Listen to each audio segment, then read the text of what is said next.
Have you ever really stopped to think about what makes you able to speak, or feel, or learn, or remember, or move, or touch, or see, or hear, or taste, or smell, or create, or digest, or breathe? Whew. Or what enables your heart to beat?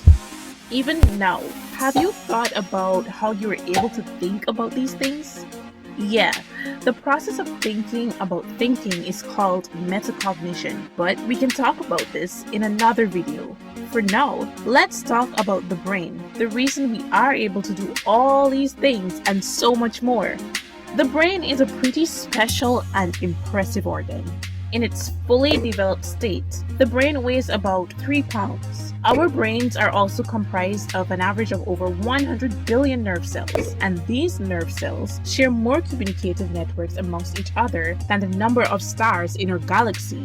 The brain is also the home of the mind, and the mind is the source of our emotions, thoughts, and behaviors. And these 3 aspects of ourselves play an important role in determining who we are as individuals. So, this ultimately means that our minds are extremely valuable.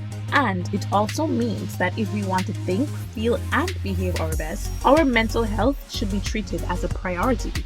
The World Health Organization defines mental health as a state of well-being in which every individual realizes his or her own potential, can cope with the normal stresses of life, can work productively and fruitfully, and is able to make a contribution to his or her community. In contrast, an unhealthy mind affected by mental illnesses or disorders negatively impacts a person's ability to normally cope and function on a daily basis, whether at school, work, or in the relationships they share with others.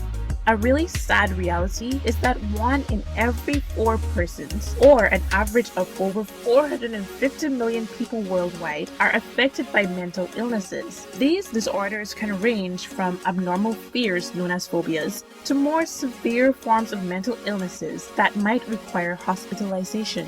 Mental disorders are so prevalent, yet sadly, many persons suffer unconsciously. It is therefore absolutely important for us to pay attention to any warning signs exhibited by ourselves or others around us.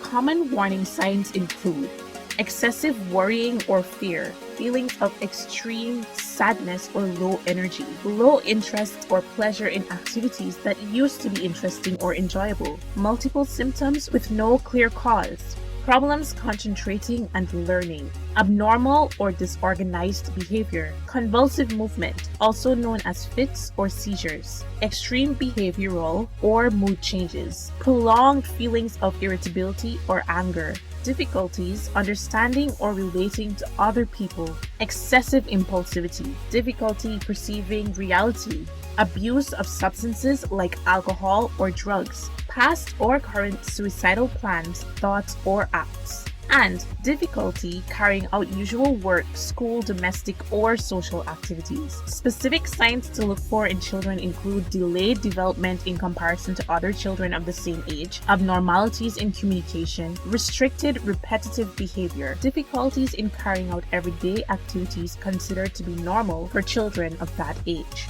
It is important for you to understand that mental illnesses can affect anyone regardless of age, ethnicity, sex, religion, income, or location. It is also important to know that your suffering is nothing to be ashamed of. Seek help if you feel as though you or someone else you know may be suffering from a mental illness. And remember that if you want to think, feel, and behave your best, your mental health should be treated as a priority.